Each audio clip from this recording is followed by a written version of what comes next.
आज आम बनाया जाऊे लच्छादार पराठा जोटा कि आम तैयारी करवा उषुना भात रे जोटा कि पूरा परफेक्ट बनिब आ पूरा नरम बनिब। तो देखिपे आप केते बढ़िया नरम हो माने लच्छादार हो। तो एबे चलतु आम केमती कौन तैयारी करछे देखि नबा।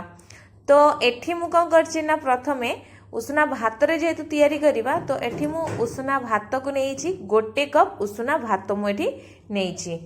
तापर आमे कौन करिबा ना गोटे ब्लेंडर जार नबा आपण छोट नियंतु किबा बड़ तो किंतु गोटे ब्लेंडर जारटे आमे नेला परे सेथिरे सबतक भात को ओजाड़ी दबा आ बेसी नाही 3 रु 4 चम्मच केवल बाटी होवा पई आमे पानी एथिरे दबा आ याकू देखि पड़थबे पूरा चिकन भाबरे बाटिकी नहीं आसबे बिल्कुल भी जमी खदड़ा नथिबो पूरा चिकन भाव में आपको बाटिकी नहीं आसबे। एथिरे बेसी पानी देबेनी हमर जस्ट अल्प पानी जेतिकी बाटिबा पई दरकार सेतिकी एथिरे देबे। एबे मु ताको आ गोटे बड़ बाउल को ट्रांसफर करके नउची आउ सेथिरे देई दउची लूण बा आपण जेमती अटा चकला बेले अल्प टिके लूण दियंती सेतिकी देखिकी ही दे देबे। एबे आमे कोन करबा ना अल्प अल्प एथिरे अटा को पकेइबा आउ भातर जो मिक्सचरटा आमे बनैथिले बाटी थिले सेथिरे गोळेबा माने अल्प अल्प ही पकेइबे एका बेले के देबेनी अल्प अल्प अटा देकी ताको चकड़ीबे आउ मन रखिए बिल्कुल भी एथिरे पानी हमको लागिबोनी बा पानी हमको एथिरे दबार नाही।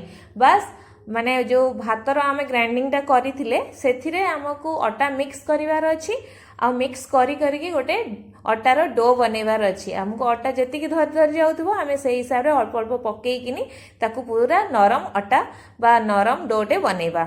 एबे देखंतु पूरा चकड़ी हो जाइछि तो सेथिरे मु गोटे चम्मच देई दउछि कोन ना रिफाइन तेल आपण चाहिले घी मध्ये एथिरे देई देबे आउ ताकू टिके चकड़ीला परे आमे ताकू कौन करवा ना पूरा 10 मिनिट पर्यंत एबे ताकू घोड़े किनी आमे रेस्ट करिया पई छाड़ देबा जोटा कि अटा आउ टिके हमर फुली जाइथिबो।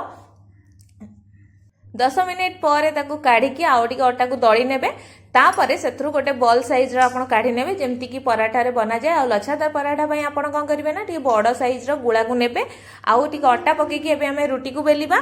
तो रुटी टिके बड़ किनी बेलिबा जेतु लच्छादार बनैबार अछि तो टिके बड़ रुटीटा को हमें बनेबा आउ एते पतला पतला करिकी बेलिबे। तो एबे आपण देखि पारुथिबे मु पूरा गोटे बड़ आकार रुटीटा बेली नेइछि आ केते पतला भाव रे मु बेली नेइछि। तो एबे मु गोटे कोन करछि ना पिज्जा कटर सहाय्य रे एमती सरू सरू करिकी काटी नउछि एमती पूरा रुटीटा को हमको काटिबार अछि। तो आपण पाखे जदि पिज्जा कटर नाही ताले आपण गोटे काम करिवे छुरी रे मध्ये एटा को काटि परिबे। तो एमती करिकी मु सबतक रुटी को माने काटी नेइछि एमती आउ ताकू राउंड राउंड करिकी एबे हमें बुलेई नबा।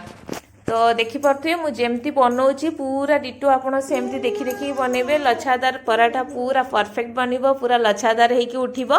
एबे एमती कला परे आउ टिके अटा देकिने हल्का हाथ रे याकू बेलिबे नहले कोन हबो ना आमर लच्छादार पराठाटा तार लच्छा गुड़ाक सब दाबी हो जिवो।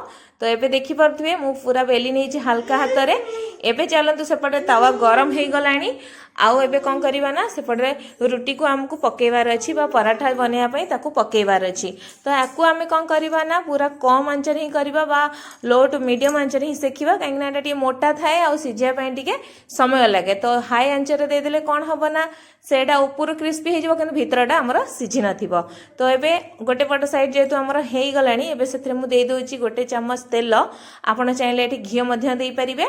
तो एथरे देला परे एक्सेस जो तेलटा थाए ना आपण फटाक किनी उल्टेइबेनी काहेकि ना तेलटा आपण मुह को ही छिटकीबो। तो ताकू अल्प टिके एमती निगाड़ी किनी तापर आरपट साइड आपण एमती उल्टेइबे। एबे दुई पट साइड को हमको भल भाबरे सेकिबार अछि बा पूरा कड़क हैला पर्यंत बा लाल हैला पर्यंत हमको सेकिबार अछि काहेकि ना टिके कुडकुड लागिले ही भलो लागिबो।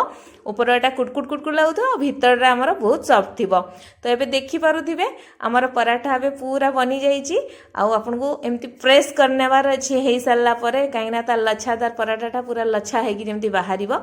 एबे देखि पारुथिबे हमर केते परफेक्ट बनीची आउ केते नरम मध्य हेईची। तो आपण आकु थरे एमती घरे निश्चय बनांतु छोट छुआ को टिफिन दिंतु बा आप निजे टिफिन नहीं कि जातु आपको आपण जेकोसी ग्रेवी सहित खातु आ किपरि लागला आम कमेंट बॉक्स रे कमेंट करी निश्चय जनातु। धन्यवाद।